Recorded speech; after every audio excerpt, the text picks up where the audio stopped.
大家好，久坐不动容易诱发多种健康问题。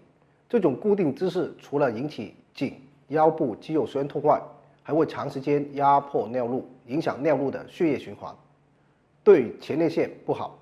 下面向大家分享一个很简单的保养前列腺小技巧，希望对大家有帮助。我们先在垫子上这样坐着，脚掌掌心相对，脚跟往会阴部靠。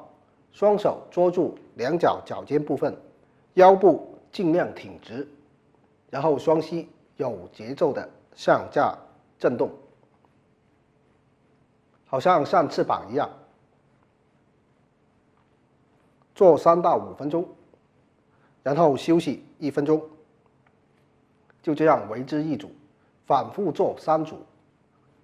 有空也可以多做。这个动作运动量不大，但是运动到了最难锻炼到的部位髋部，常常做可以调节泌尿功能，缓解坐骨神经痛，对前列腺有很好的保养帮助，特别适合久坐族、前列腺不好的作为日常锻炼。